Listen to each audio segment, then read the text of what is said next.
Hello friends, তো কেমন আছো তোমরা সবাই? আজকে আমি তোমাদের কাছে একটা নতুন রেসিপি নিয়ে চলে এসেছি। আজকে আমি বানাবো টমেটোর পরোটা। তো তার জন্য আমি টমেটোটাকে সেদ্ধ করে নিয়েছি, তারপর ওপর দিয়ে ছালটা ছাড়িয়ে নিলাম, তারপর ভালো করে একটা ম্যাশার দিয়ে ভালো করে ম্যাশ করে নিয়েছি।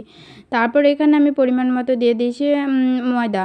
তারপর এখানে লবণ আর একটু সাদা তেল দিয়ে ভালো করে মেখে নেবো। এখানে কিন্তু জল ইউজ করবে না। যদি তোমাদের মনে হয় যে খুব চিটচিট করছে, তাহলে আরও একটু ময়দা দিয়ে ভালো করে ডোটা করে নেবে। তারপর একটা পাত্রে আমি ডিম আর নিয়ে নিয়েছি লবণ, একটু লঙ্কার গুঁড়ো, একটু পেঁয়াজ কুচি, ধনেপাতা কুচি আর লঙ্কা কুচি দিয়ে এটাকেও ভালো করে মিক্স করে নিয়েছি।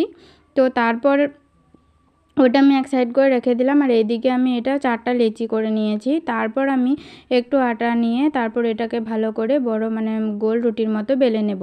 তারপর যখন বেলা হয়ে গেছে তখন আমি এখানে একটু তেল লাগিয়ে নিয়েছি। তারপর এভাবে করে কেটে তারপর এখানে আমি তেল লাগিয়ে লাগিয়ে এটাকে ভালো করে মুড়ে দিয়েছি। এটা মুখে বলে বোঝানো যাবে না, এটা তোমরা দেখলে বুঝতে পারবে আমি কিভাবে করে করেছি।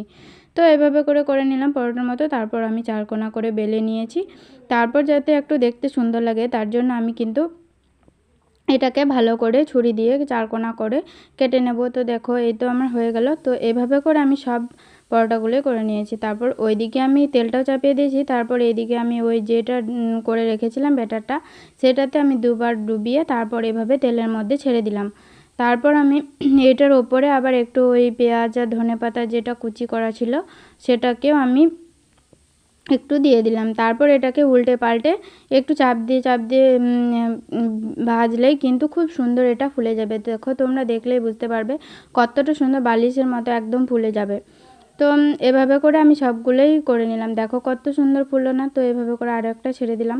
তো এই তো আমার হয়ে গেল। তারপর এটাকে আমি সার্ভ করেছিলাম মিয়োনিজ, একটু টমেটো সস, একটু পেঁয়াজ কুচি। তোমরা যে কোনো কিছু দিয়ে খেতে পারো। তো তোমাদের কাছে আমার এই ছোট্ট ভিডিওটা কেমন লাগলো অবশ্যই জানাবে। তো ভালো লাগলে লাইক কমেন্ট শেয়ার করে দেবে। টাটা।